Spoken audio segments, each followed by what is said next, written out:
elle devint enceinte encore. Léa enfanta un fils et elle dit, cette fois, c'est-à-dire les précédentes fois, elle n'avait pas loué l'Éternel. Cette fois, cette veillée-ci, cette veillée-ci, cette veillée. La veille là 2010, je n'avais pas bien loué. Mais celle-ci, je veux faire sortir les danses là cachées. Je vais scandaliser mon frère. Je vais scandaliser ma soeur comme David a scandalisé Michal. Je vais scandaliser Blanche. Papa sa maman. Scandaliser nos Si les choses que tu fais pour Dieu n'étonnent pas encore les hommes, tu n'es pas encore arrivé. Alléluia. Amen. Et elle lui donna le nom de Judas. Et elle cessa d'enfanter. Jésus aussi est appelé le lion de Judas. Le lion de la tribu de Judas. Donc, le lion de la tribu de la louange. Notre roi, notre maître s'appelle le lion de la tribu de la louange. Jésus donc est né dans la louange. Et l'autorité ne naît que dans la louange. C'est la tribu de la louange qui engendrait les rois. Et c'est dans la louange que tu entres dans l'autorité et dans la domination. Est-ce qu'il y a un homme qui va entrer dans l'autorité? Loue Dieu aujourd'hui. Est-ce qu'il y a un homme qui va engendrer des rois? Loue Dieu aujourd'hui. Est-ce qu'il y a un homme qui va entrer dans la dimension de la tribu de Jésus? Loue Dieu aujourd'hui. Là où il y a la louange, il y a la royauté. Partout il y a les rois, ils sont loués. Et Jésus est le lion de la tribu de la louange. Et comment se fait-il que toi tu es la reine de la tribu de la louange, mais toi tu ne loues pas? Car si Jésus est le lion de la tribu de Judas, nous sommes les lions de la tribu de Judas. Nous sommes les lions de la tribu de la louange. Dieu aujourd'hui veut que tu démontres ta tribu. Pas les tribus de Balouba et de Bakongo, non. La tribu de la louange. La tribu de la louange. Vous avez entendu comment est-ce que Jémania a parlé le Chilouba là? Parce qu'il est de la tribu de cette langue-là. Et toi aussi tu dois démontrer que tu es de la tribu de la louange. Que la louange vienne aisément, facilement. Say amen. Démontre ta tribu ce soir. La tribu de la louange ne quitte pas ces lieux sans avoir loué Dieu. Si un Moulouba doit parler Chilouba, une église doit louer Dieu. Si un Kiswahili doit parler Kiswahili, une église doit louer Dieu. Le lion de la tribu de Judas. Tu veux l'élévation? Loue le roi. Tu veux devenir grand? Loue le roi. Élève-le. Et pendant que tu l'élèves, tu montes avec lui. Célèbre-le. Pendant que tu le célèbres, il ne monte pas seul. Il monte avec toi. Mets-le à sa place. Et il te mettra à ta place. Place-le là d'être placé. Et il te placera là où tu dois être placé. Il a fait tellement de choses pour toi que tu dois le louer. Même le souffle de la vie mérite sa danse. Même la santé mérite sa danse. Même les habits que tu portes méritent leur danse. Même la nourriture que tu as mangée mérite la danse. Même cette parole que tu écoutes mérite la danse. Tout ce que Dieu a fait, grande ou petite, mérite la danse. Car louer, c'est dire ce que Dieu a fait. Ce que Dieu a fait. Et si vous êtes devant moi, c'est parce que Dieu a fait. S'il n'avait pas fait, vous serez mort. Il t'a protégé de l'accident. Il t'a guéri de ta maladie. Il t'a nourri. Il a payé ton loyer. Il a fait tellement de choses. C'est pourquoi tu es là. Et si tu ne loues pas, tu es un ingrat. Tu manques de reconnaissance. Combien de gens dans les prisons désirent être dans cette veillée? Combien de gens dans les hôpitaux désirent être dans cette veillée? Dites Amen. Amen. Et Genèse 4:25 à 26 nous dit, Adam connut encore sa femme. Elle enfanta un fils. Et elle appela du nom de Seth. Car dit-elle, Dieu m'a donné un autre fils à la place d'Abel que Caïn a tué. Si Caïn a tué quelqu'un dans ta vie, que Dieu te le rende. Que Dieu te le rende. Et il lui donna Seth. Seth aussi eut un fils. Et il appela du nom d'Enoch. C'est alors qu'on commença à invoquer le nom de l'Éternel.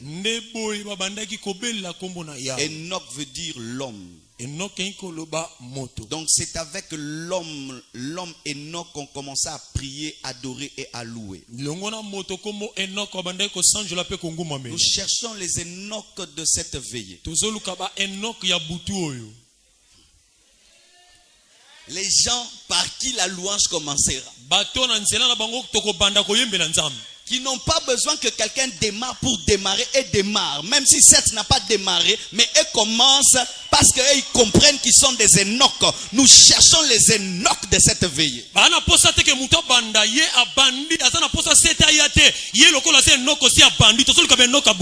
chaque culte, il y a toujours un starter. Il y a toujours un homme par qui les choses commencent. C'est ainsi que l'Esprit de Dieu agit toujours. Il y a toujours un pionnier. Et que Dieu t'utilise ce soir comme étant le pionnier de la louange, le pionnier de l'adoration, celui qui va commencer une dimension ce soir que nous allons suivre.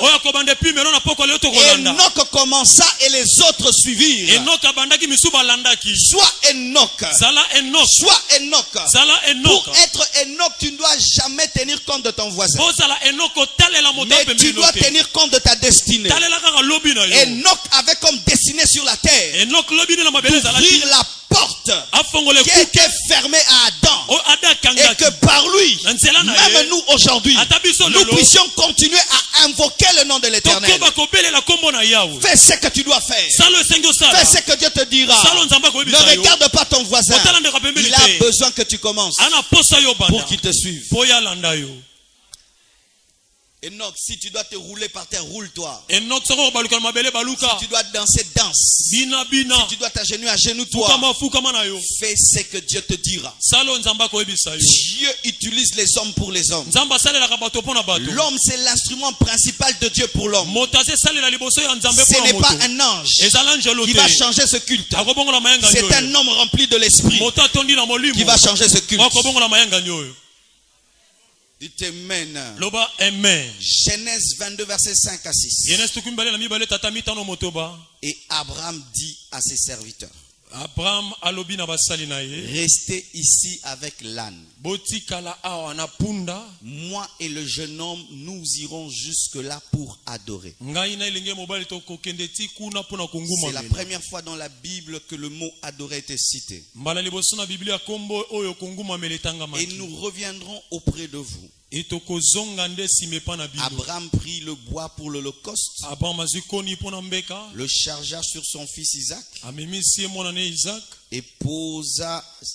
et porta dans sa main le feu et le couteau, et ils marchèrent tous deux ensemble. Louer, c'est dire ce que Dieu a fait. Pour louer Dieu, il faut que Dieu fasse quelque chose. Mais pour adorer Dieu, on n'a pas besoin que Dieu fasse quelque chose. On a besoin que Dieu soit Dieu. Alléluia. Pour louer, il fallait que Léa puisse avoir Judas. Pour louer, il fallait qu'Abraham puisse avoir Isaac. Et tout ce qui respire peut louer Dieu. Les hommes, les animaux, les plantes, les païens, tout le monde peut louer Dieu. Mais adorer, c'est dire ce que Dieu est. Et ça ne demande pas que Dieu fasse quelque chose, mais que Dieu soit Dieu. Tout le monde ne peut adorer, mais tout le monde peut louer. Quand c'était la dimension de louer, Abraham a loué avec Sarah, avec l'âne, avec les serviteurs. Mais quand il fallait adorer, il a dit, vous serviteurs, restez ici avec l'âne. Il n'a même pas dit à Sarah, dans la dimension de l'adoration, des fois tu es seul, parce que Sarah ne comprendra pas, et les serviteurs ne comprendront pas un papa qui est en train de tuer son enfant. L'adoration réclame de l'intimité. C'est pourquoi les gens aiment beaucoup la louange mais n'aiment pas l'adoration. Parce que tout le monde peut louer, mais l'animal ne peut adorer. C'est grave. Lorsqu'on te dit reste avec l'âne, mais les jeunes hommes partent avec papa. Lorsque tu n'as pas Dieu, tu peux louer Dieu. Mais quand tu dois entrer dans la dimension d'être un homme, parce que seuls les gens qui ont Jésus sont des hommes, là on te dira reste ici. C'est alors que tu vas t'ennuyer dans le culte. Tu ne vas plus supporter le culte, parce que c'est la dimension de monter et de laisser les serviteurs avec l'animal. Mais j'aimerais te dire que toi tu es créé à l'image de Dieu, et toi tu n'es pas un animal. Tu peux louer, et quand c'est la dimension d'adorer, tu montes aussi. Tout homme qui loue peut adorer s'il accepte de payer le prix d'entrée dans l'adoration. Dites amen. Amen. Dites amen. Amen. Celui qui adore écoute Dieu quand Dieu lui donne la bénédiction, et il écoute Dieu aussi quand Dieu lui demande cette bénédiction. Mais celui qui loue, il écoute Dieu que lorsque Dieu bénit. Mais celui qui adore, il écoute quand Dieu dit je donnerai, mais il écoute aussi quand Dieu dit donne-moi. Celui qui loue Dieu se réjouit de ce que Dieu fait. Mais celui qui adore Dieu se réjouit de ce que Dieu est. Ainsi, voici ce que je fais toujours dans ma vie. Quand Dieu me bénit, je le loue. Quand il ne me bénit pas, je l'adore. Il me bénit, je le loue. Il me bénit pas, je l'adore. Il me bénit pas, je l'adore. Il me bénit, je le loue. Ainsi je suis dans la louange et dans l'adoration et dans la louange, et je suis toujours en mouvement pour que le Dieu qui se met toujours puisse me toucher un jour. Même si tu n'as rien expérimenté pendant l'année 2010, Dieu est digne d'être adoré. Même si tu n'es pas devenu l'homme que tu devais devenir, Dieu est digne d'être adoré. Et je te dis que si tu es capable de l'adorer, tu seras capable de le louer, car il est plus facile de louer que d'adorer. J'aimerais voir un homme qui a dit Alléluia. Naza pe na témoignage te, mais témoignage nanga ozaka nzambe. Amen. Dites amen. Amen. Je ne suis pas conditionné par ce que je reçois. Je suis conditionné par ce qu'il est. Est-ce qu'il est sur son trône? Reçois l'adoration. Est-ce qu'il est éternel? Reçois l'adoration.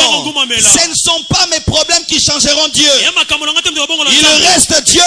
Il est digne d'être adoré.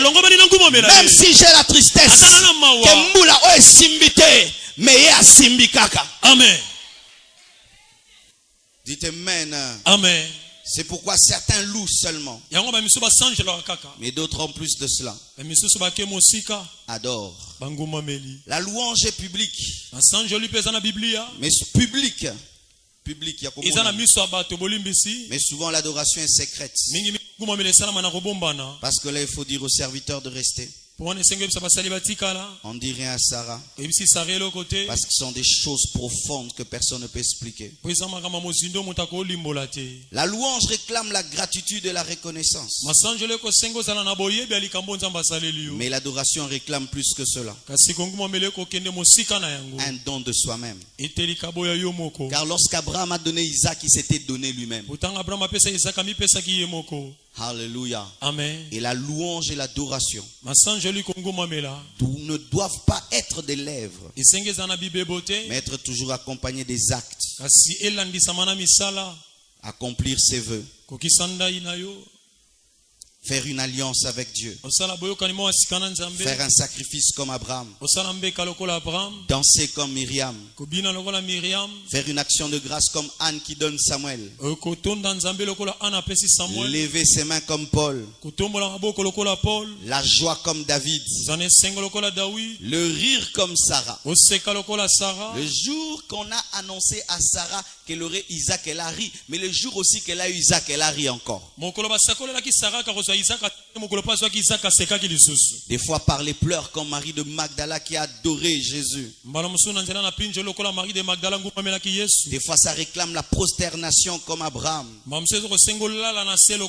Des fois les chants comme Myriam et David. Des fois l'humilité comme la femme syrophénicienne qui a accepté qu'elle était une chienne et qu'elle voulait seulement les miettes qui tombaient de la table.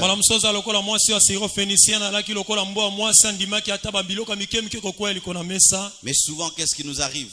Quand nous louons et nous adorons, tu dis une chose, tu fais le contraire. Je fléchis mes genoux, je fléchis mes genoux, je lève mes mains,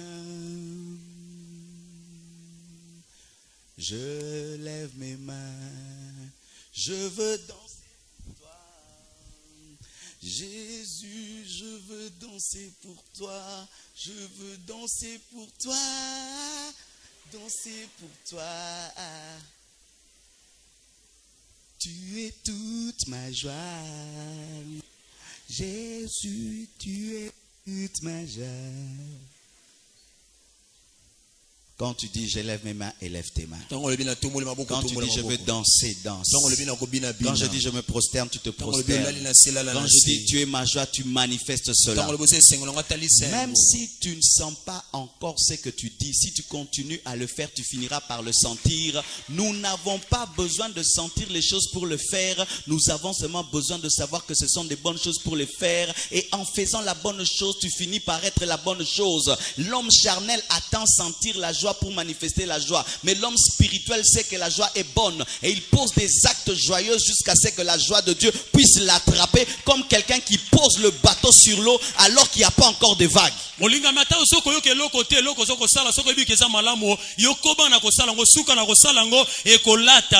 tona mosuni boyebi balingami ye asalaka eloko soka yoki kasi moto na molimo ta yoki te ya kokoba kosala suka akoyeba na kokota kokoba kotalise sengo wana eza lokola moto azinzete aboki likolo na mayi ayebi ke suka nzeto le komata likolo. Écoute ceci, si tu attends avoir un culte par la chorale ne te donnera pas un bon culte. Mais si toi-même tu décides d'avoir un bon culte ce soir, tu auras un bon culte. Je n'ai pas besoin de sentir, je sais que Dieu est digne d'être loué, d'être adoré. Je n'ai pas besoin d'un beau visage qui me sourit. J'ai besoin de savoir que Dieu est grand. Et je fais les choses parce que je dois les faire. Mais quand je les fais, l'onction de Dieu vient sur moi. Et ce qui était mécanique devient spirituel et devient divin. Molinga misoko selike koriste ako sungo na kosanjola okozelo kosala ngo malamu te kasi moto na molimo akana posa ya motote amoto kako asosoli keloko na kosala eza malamu eza ya nzambe boye na kosala tonge pakwa ya nzambe okitela ngai pe na kokota leloko ngo. Paul et Silas étaient dans une prison. Paul na Silas zalaki na boloko. Il n'y avait pas de sainteté. Rien ne les encourageait. Une seule chose les encourageait. Ils croyaient que Dieu était digne de louange. Ils ont commencé à louer mécaniquement. Ils ont commencé à louer avec la tête. Mais l'esprit s'est connecté. L'esprit s'est connecté à l'onction. L'onction s'est connectée à Dieu. La gloire de Dieu est tombée. Et Dieu s'est révélé.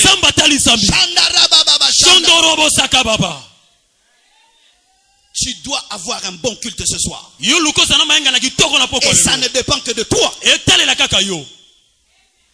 Tu le décides. Tu l'auras. Tu le veux. Tu l'as déjà. C'est amen. C'est amen. Dis alléluia. Ce sont les hommes qui changent les cultes. Alléluia. Amen. Dis Jésus. Jésus. Tu n'as qu'à le décider. Si tu ne décides pas, les sorciers vont décider à ta place. Ils vont t'imposer la lourdeur et la fatigue. Et tu te poses même la question, qu'est-ce que tu es venu faire à l'église? Et si depuis ta maison, tu avais décidé d'avoir un grand culte, tu l'auras. Tu l'auras. Dites Amen. Amen. Écoutez maintenant ces 4 révélations que j'ai reçues et puis nous allons adorer et louer. Pourquoi Dieu et Satan sont en guerre? Réponds à ton voisin. Qu'est-ce qui fait qu'ils se battent?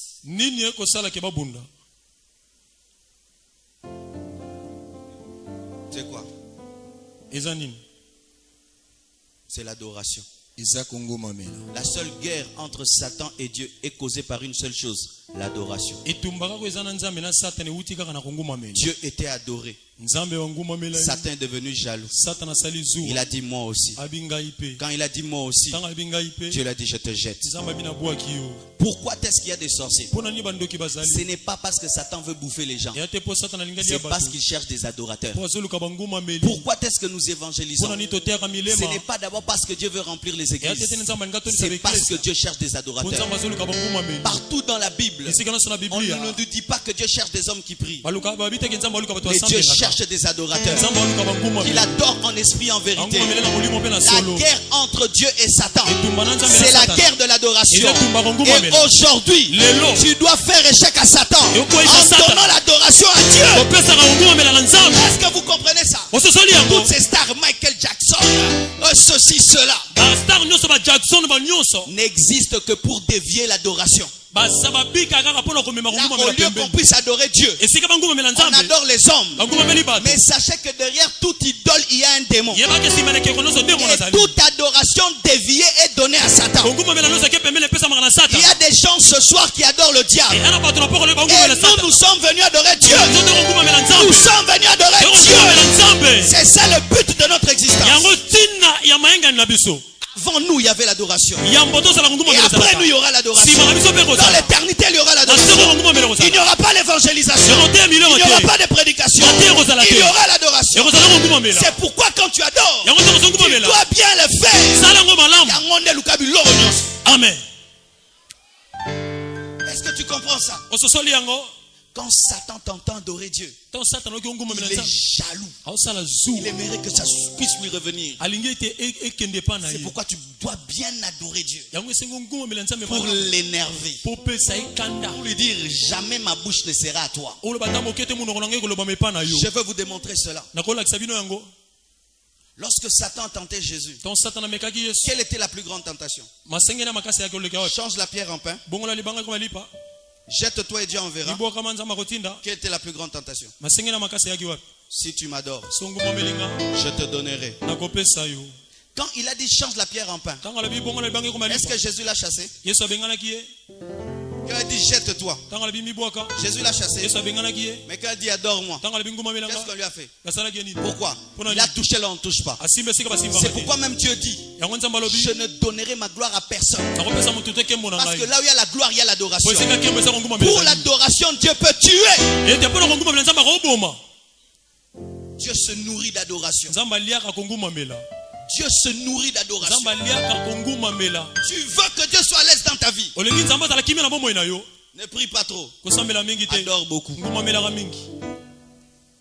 Donne à Dieu une adoration ce soir. Il va l'amener à t'aimer et à dire oh yo, il faut na salama comme na vina. Amen. Dites amen. Amen. Dites amen. Amen. Écoutez ceci. La Bible nous parle des séraphins qui avaient 2 ailes pour couvrir leur visage, 2 ailes pour voler, 2 ailes pour couvrir leurs pieds, 2 ailes pour couvrir les pieds, la sainteté, 2 ailes pour voler, le ministère, mais 2 ailes pour couvrir leur visage. Certainement que les séraphins étaient très beaux. Mais quand ils se tenaient devant Dieu, ils couvraient leur visage pour ne pas détourner l'adoration des gens. Que les gens ne voient pas leur beauté, mais ne voient que la beauté de Dieu. C'est pourquoi la première chose qu'ils faisaient, c'était de couvrir leur visage avant de couvrir leurs pieds, avant de voler, pour que quand quelqu'un vient devant le trône, qu'il ne voie pas leur beauté, mais qu'il dise c'est l'Éternel qui est beau, c'est l'Éternel qui est grand, c'est l'Éternel qui est beau, c'est l'Éternel qui est grand. Je te donne encore la preuve. Lorsque 2 fois Jean a voulu adorer Gabriel, Gabriel lui a dit ne m'adore pas, je suis ton compagnon d'œuvre, adore Dieu. Une autre preuve, Jésus paraît transfiguré à droite et à gauche, Moïse et Élie. Et Pierre commence à dire une tente pour Moïse, une tente pour Élie, une tente pour Jésus. Directement, Élie a disparu, Moïse a disparu, il n'y avait qu'une seule tente. Pourquoi? Dans le domaine de l'adoration, Dieu ne blague pas. Dieu a dû parler. Celui-ci est mon fils bien-aimé, en qui j'ai mis toute mon affection. Écoutez-les. Pas Moïse, pas Élie, mais Jésus. Dites amen. Amen. Un jour, Hérode a parlé. Et les gens ont dit voix d'un Dieu et non d'un homme. Automatiquement, lorsqu'il protège la gloire de Dieu à vue, il est descendu en colère et il a tué Hérode. Pourquoi? Dieu ne blague pas avec l'adoration. Nous ne devons pas blaguer avec l'adoration. Quand je suis allé à Brazzaville, j'ai eu une expérience. J'ai vu un être m'apparaître. Il avait une telle beauté que je croyais que c'était une femme. Quand il s'est approché de moi, c'était un homme. Je n'ai jamais vu un tel bel homme de toute ma vie. C'était un homme. Mais sa beauté, c'était la beauté d'une femme. Il émanait de lui un tel magnétisme. Il est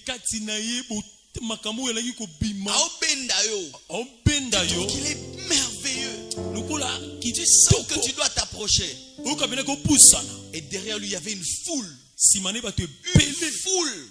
Oui, les foules de Michael Jackson là. Et il venait. Et il m'a dit Marcelo, tu vas avoir le succès. Tu vas avoir la gloire. Une voix m'a dit dans la vision, n'accepte pas. C'est Lucifer. Il a pris la forme d'un ange de lumière. Si seulement tu acceptes, tu fais un pacte avec lui, tu auras des foules, tu auras le succès, mais tu perdras Dieu. Refuse. Et j'ai refusé. Et puis il est parti. Mais le Seigneur m'a dit, et là maintenant j'aimerais prophétiser, cette année vous allez voir beaucoup d'hommes de Dieu prendre la gloire de Dieu, parce que Dieu les utilise, parce que leurs églises ont grandi, parce qu'ils ont de l'argent. Vous allez voir dans ce pays beaucoup d'églises, au lieu d'adorer Dieu, vont commencer à adorer leur pasteur, adorer leur communauté, parler trop de leur pasteur, parler trop de leur église. Et Dieu comme il a rejeté Lucifer, parce qu'il a pris sa place, Dieu va rejeter ses hommes. Et j'aimerais dire même dans cette église, quoi que Dieu fasse, Dieu seul mérite la gloire et l'honneur dans cette église. C'est pourquoi j'interdis à tous ces frères, lorsque nous prêchons, qui crient apôtre, coach, apôtre, non, dis seulement amen, dis seulement gloire à Dieu, dis seulement alléluia. Ne faites pas cela. Vous ne savez pas ce que ça fait dans nos cœurs. Nous sommes des hommes. Même si on prêche sous l'onction, on est capable de tomber dans l'orgueil. Mais le Seigneur m'a dit, dans ce pays, cette année, vous allez voir des hommes se comporter comme des dieux. Oubliez que ce sont des hommes. Et Dieu va les rejeter. Écoutez ceci. Derrière toute idole, il y a un démon. Même si c'est un homme. Pas seulement derrière toute statue. Derrière toute chose qui prend la place de Dieu. Donc, derrière tout homme de Dieu qui prend la place de Dieu et l'honneur de Dieu, il y a un démon. À Dieu seul l'honneur. À Dieu seul la gloire. Si tu fais marcher les paralytiques, c'est Dieu qui l'a fait. Si tu as une grande église, c'est la grâce de Dieu. Si tu remplis les stades, c'est la grâce de Dieu. Si tu ouvres les yeux des aveugles, c'est la grâce de Dieu. Si tu as beaucoup d'argent, c'est la grâce de Dieu. Ce n'est pas toi, mais c'est Dieu. Parlez de Jésus, élevez Jésus, magnifiez Jésus, refusez d'aller dans un culte où vous sentez que l'homme de Dieu est devenu Dieu. Même si on vous invite, n'y allez pas. Vous irez adorer les démons. Vous entendez ça? Lorsque la publicité est faite sur l'homme, au lieu d'être faite sur Dieu, n'allez pas. Refusez d'y aller. N'y allez pas. N'y allez pas. Il faut bien que tu pries dans ta chambre, que tu ailles donner la gloire à un homme. Je termine en posant cette question. Lorsque Hérode était frappé de verre, pensez-vous que les hommes qui l'avaient acclamé n'étaient pas frappés aussi? Mais ce que Dieu leur avait fait n'était pas vu. Mais c'était vu dans les temps à venir. Dites Amen. Notre pasteur, notre église, terrible, ne faites pas ça. C'est un esprit. C'est l'ange de lumière qui est en train de créer des stars dans l'église. Il n'y a pas de star à l'église. C'est Jésus-Christ la seule star. Peux-tu me donner un nom de Jésus que tu connais? Donne-le-moi. Vas-y. Oui. Oui. Tu dis? Le germe. Celui qui gère même dans le désert. Même si tu es dans le désert, il est le seul qui peut germer et qui n'a pas besoin d'être arrosé, parce qu'il a la force par lui-même. Il a la force par lui-même de te faire devenir ce que tu dois devenir. Et des fois même tu n'as même pas besoin de prier, de l'invoquer.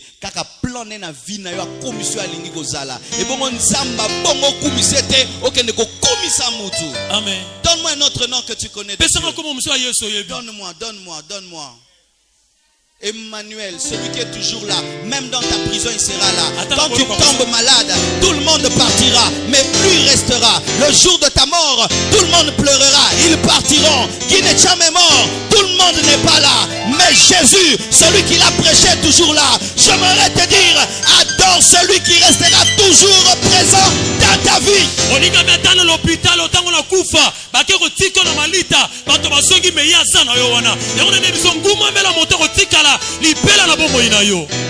Donne-moi un autre nom que tu connais de Jésus. Alléluia.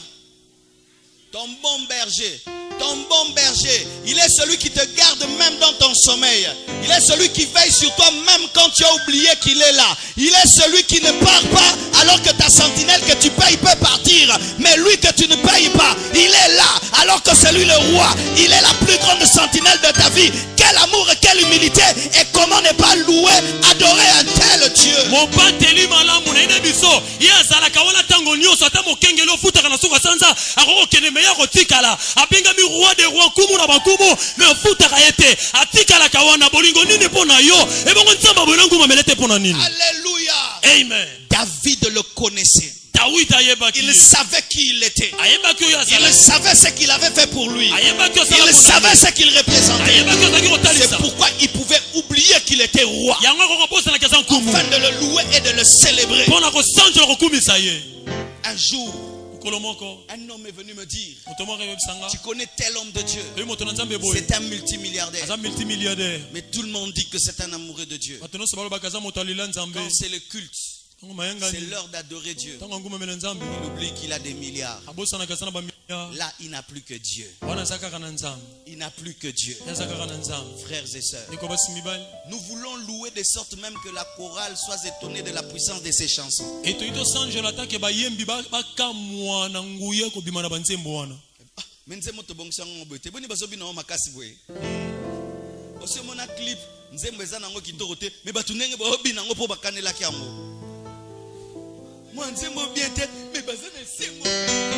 Fais de même, fais plus que, non pas à cause de la musique ni à cause du drum, mais à cause de celui qui est assis sur le trône, à cause de celui qui règne, à cause de celui qui t'a protégé, à cause de celui qui t'a béni, et à cause de celui qui sera avec toi cette année. Loue et adore.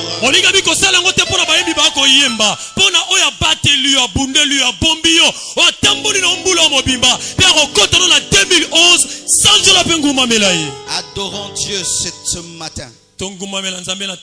Louons-le comme un Dieu véritable, infini et grand.